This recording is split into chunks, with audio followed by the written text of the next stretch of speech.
Hi friends, అందరూ ఎలా ఉన్నారు? అందరూ బాగున్నారని అనుకుంటున్నా. నేను కూడా చాలా బాగున్నానండి. So welcome back to Rama's travel diaries.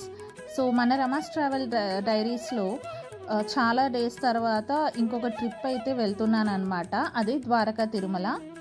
So నేనైతే ద్వారకా తిరుమలకి ఏలూరు నుంచి వెళ్తున్నాను అనమాట. సో మనకి ద్వారకా తిరుమలని చిన్న తిరుపతి అని కూడా అంటాము. ఇది వెస్ట్ గోదావరి డిస్ట్రిక్ట్లో అయితే ఉందన్నమాట, ఆంధ్రప్రదేశ్లో. సో మనం ద్వారకా తిరుమలకి వెళ్ళడానికి అయితే 2 వేస్ ఉంటాయండి. ఒకటి భీమడోల్ అని చిన్న స్టేషన్ ఉంటుంది, అక్కడ దిగి ఆటోస్ ఆర్ ట్యాక్సీస్లో మనం ద్వారకా తిరుమలకి చేరుకోవచ్చు. అక్కడి నుంచి కొంచెం దగ్గరగా ఉంటుంది. లేదు అంటే మనం ఏలూరులో కూడా ప్లేసెస్ కవర్ చేయాలి అనుకుంటే ఏలూరులో దిగి ఏలూరు నుంచి 1 డే ద్వారకా తిరుమలకి పెట్టుకొని ద్వారకా తిరుమల రావచ్చు అనమాట. సో నేనైతే ఏలూరులో ప్లేసెస్ కూడా కవర్ చేయాలనుకున్నాను కాబట్టి నేను ఏలూరు నుంచి ద్వారకా తిరుమలకి అయితే వస్తున్నాను. సో మనం ఏలూరు నుంచి ద్వారకా తిరుమలకి వచ్చే రూట్లో అయితే చాలా బ్యూటిఫుల్గా ఉంటుందన్నమాట. నేను పొద్దున వస్తున్నప్పుడు ఫుల్ పొగమంచు అనమాట. పొగమంచుతో గ్రీనరీతో చాలా అందంగా ఉంది వెళ్ళే వే అంతా.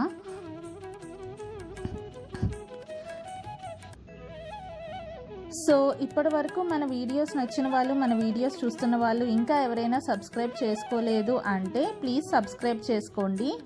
మేము ఏమైనా ఇలా కొత్త ట్రిప్స్ అండ్ కొత్త వీడియోస్ పెడితే మీకు వెంటనే నోటిఫికేషన్ వస్తుంది. బెల్ ఐకాన్ కూడా ప్రెస్ చేయండి. సో ఇక్కడ చూస్తున్నారు కదా, ఇవన్నీ కోకోవా ట్రీస్ అన్నమాట. మనకి చాక్లెట్ తయారు చేస్తారు కదా, ఆ కోకోవా ఫ్రూట్స్ అన్నమాట ఇవన్నీ. సో మనకి వెళ్ళే దారిలో ఇలా కోకోవా చెట్లు, పామ్ ఆయిల్ చెట్లు ఇలాంటివి కూడా కనిపిస్తూ ఉంటాయి. చుట్టూ పచ్చని పొలాలతోన వెళ్ళే రూట్ అంతా చాలా సీనిక్ వ్యూతో అయితే ఉంటుందన్నమాట.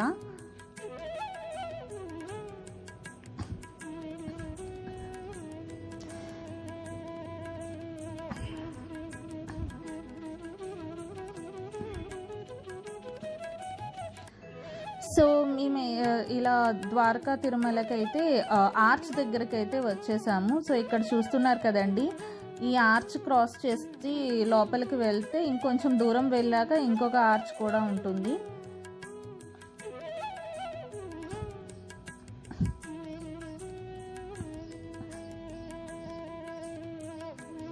సో ఇక్కడ చూస్తున్నారు కదండి, ఇక్కడ గరుడ వాహనం అండ్ అంబేద్కర్ స్టాచ్యూ ఉంది కదా, ఇక్కడైతే యూటర్న్ తీసుకొని వెళ్ళిపోవడమే.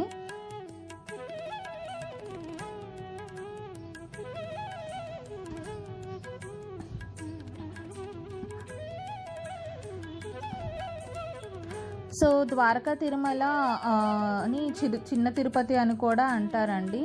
సో పెద్ద తిరుపతి వెళ్ళలేని వాళ్ళు ఎవరైనా ఉంటే చిన్న తిరుపతికి వెళ్ళి ఆ మొక్కు తీర్చుకోవచ్చు అని కూడా చెప్తుంటారనమాట. సో టెంపుల్ అయితే చాలా బ్యూటిఫుల్గా ఉంటుంది. అండ్ టెంపుల్కి ఉన్న హిస్టరీ గురించి కూడా మనం తెలుసుకుందాం. ముందైతే టెంపుల్కి వెళ్ళిపోదాం రండి.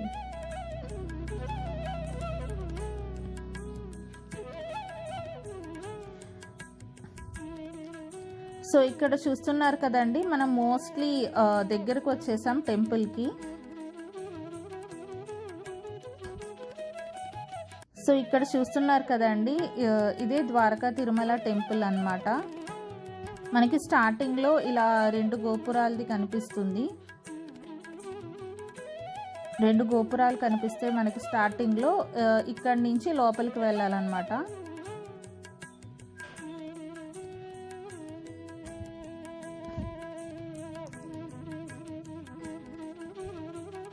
ఇక్కడ చూస్తున్నారు కదండి, టెంపుల్లో వెంకటేశ్వర స్వామిని దర్శనం చేసుకోవడం ఒక బ్యూటిఫుల్ ఎక్స్పీరియన్స్. అయితే ఇక్కడ శిల్పకళ, ఇక్కడ టెంపుల్ ఆర్కిటెక్చర్ని చూడడం కూడా ఒక బ్యూటిఫుల్ ఎక్స్పీరియన్స్ అన్నమాట. ఆర్కిటెక్చర్ చాలా అందంగా ఉంటుంది.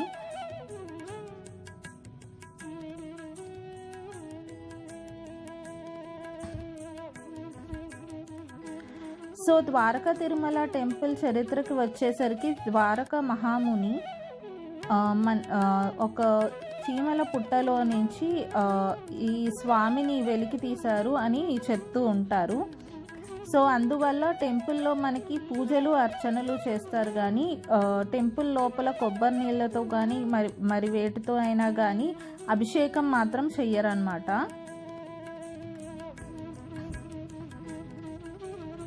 సో మనకి టెంపుల్ లోపలికి వచ్చేసరికి ఇలా ఆర్కిటెక్చర్ అయితే కనిపిస్తుంటుంది.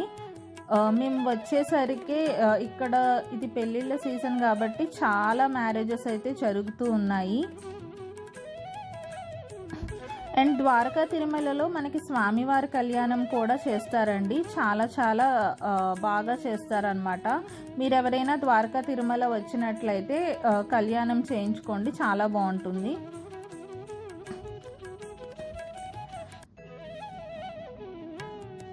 సో ఇదంతా ఇటు సైడ్ రూట్ అనమాట. మనకి టెంపుల్ లోపలికి వచ్చాక మనకి ఏ క్యూ నుంచి అయితే లోపలికి వెళ్తామో అక్కడి నుంచి అయితే మొబైల్స్ అస్సలు అలౌ చేయరు, చాలా స్ట్రిక్ట్గా ఉంటుంది. ఈ బయటంతా మనం వీడియో తీసుకోవచ్చు. లోపలికైతే మొబైల్స్ అస్సలు అలౌ చేయరు. సో ద్వారకా తిరుమల వచ్చినప్పుడు ద్వారకా తిరుమల టెంపుల్లో వెంకటేశ్వర స్వామిని దర్శించుకొని అలాగే మనం శివాలయంని అమ్మవారిని కూడా దర్శించుకోవాలన్నమాట. సో ఇక్కడ చూస్తున్నారు కదండి, ఇదంతా లోపల ఏరియా. మనకి ద్వారకా తిరుమలకి వచ్చినప్పుడు పొద్దున్న 6 గంటల నుంచి మధ్యాహ్నం 12 గంటల వరకు, తర్వాత మళ్ళీ మధ్యాహ్నం 3 గంటలు అలా తెరుస్తారనమాట. సో 12 గంటల లోపు రీచ్ అయ్యేలా చూసుకోండి. తర్వాత మనకి ఇక్కడ ఫ్రీ దర్శనం ఉంటుంది, టికెట్స్ ఉంటాయి. అలా కాకుండా అంతరాలయ దర్శనం అని కూడా ఉంటుందండి. పర్ హెడ్ 500 రూపీస్ ఉంటుంది ఆ టికెట్. అదైతే మనకి గర్భగుడి దగ్గర వరకు తీసుకెళ్తారనమాట. నేనైతే దర్శనం చేసుకొని బయటకు వచ్చేసాను. దర్శనం అయితే చాలా చాలా బాగా జరిగిందండి. దగ్గరగా గర్భగుడి మోస్ట్లీ దగ్గర వరకు తీసుకెళ్లారు. చాలా చాలా బాగా జరిగింది దర్శనం అయితే. సో దర్శనం అయిపోయాక అక్కడి నుంచి శివాలయంకి అయితే కొంచెం ముందుకు వస్తేనే మనకి శివాలయం కనిపిస్తుందన్నమాట. ఇవన్నీ శివాలయం, అమ్మవారి టెంపుల్, ఇవన్నీ ద్వారకా తిరుమల టెంపుల్కి నియర్ బై టెంపుల్సే అండి. సో ఎవరైనా ద్వారకా తిరుమల వచ్చినప్పుడు వీటిని మిస్ చేయొద్దు. సో ఇది చూస్తున్నారు కదండి, ఇది శివాలయం లోపల.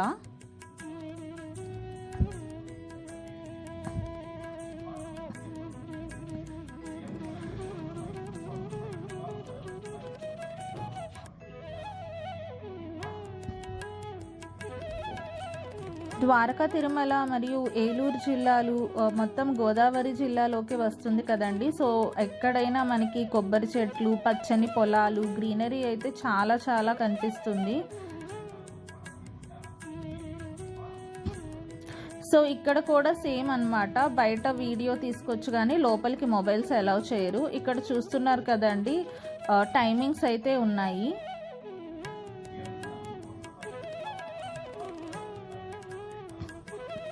ఈ టెంపుల్లో కూడా మనకి అక్కడ చూసినట్టు శివ కళ్యాణం అనేది జరుగుతుంది.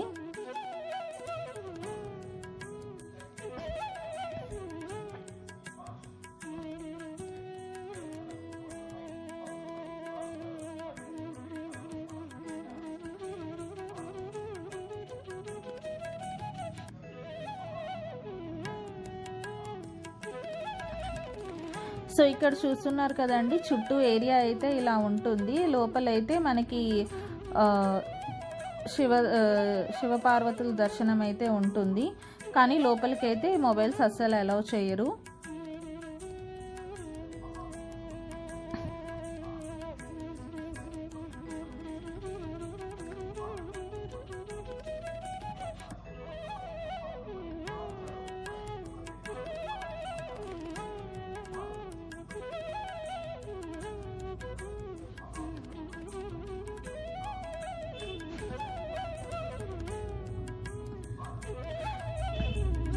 సో ఇక్కడ చూస్తున్నారు కదండి, శివాలయం దర్శించుకొని బయటికి వచ్చేసాక మేమైతే ఇక్కడికి వచ్చామన్నమాట. దీన్ని గో సంరక్షణ ట్రస్ట్ అంటారండి. ఈ గో సంరక్షణ ట్రస్ట్లో మనకి ఇలా చిన్న కుందేళ్ళ పార్క్లా కనిపిస్తుంది. అందులో కొన్ని కుందేళ్ళు కనిపిస్తాయి అన్నమాట. అండ్ ఇక్కడ మెయిన్ ఏంటంటే మనకి స్వామివారి ఏనుగు అనేది కనిపిస్తుంది. అది దర్శించుకోవడానికైతే ఇక్కడికి వచ్చాను.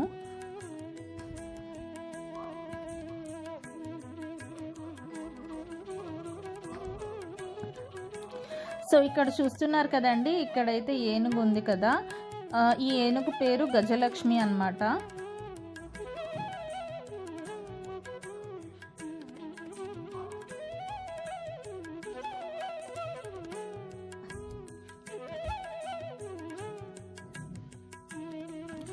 సో అక్కడి నుంచి అయితే ఇక్కడ కుంకుళ్ళమ్మవారి టెంపుల్కి అయితే వచ్చామండి. ఈ టెంపుల్ విశిష్టత ఏంటంటే మనకి వెంకటేశ్వర స్వామి ఉన్నారు కదా, అలాగే ఈ టెంపుల్లో అమ్మవారు అయితే ఉంటారనమాట. రేణుకాదేవి అమ్మవారు వెంకటేశ్వర స్వామి చెల్లెలు అని అంటారు.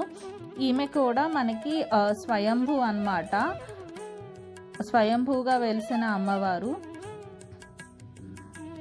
సో ఈ టెంపుల్ విశిష్టత ఏంటంటే భారతదేశంలో ఈ ఒక్క టెంపుల్లోనే మనకి అమ్మవారు త్రిమూర్తి స్వరూపంలో అయితే పూజలు అయితే అందుకుంటారనమాట. సో అదండి day 1 in Eluru to Dwaraka Tirumala.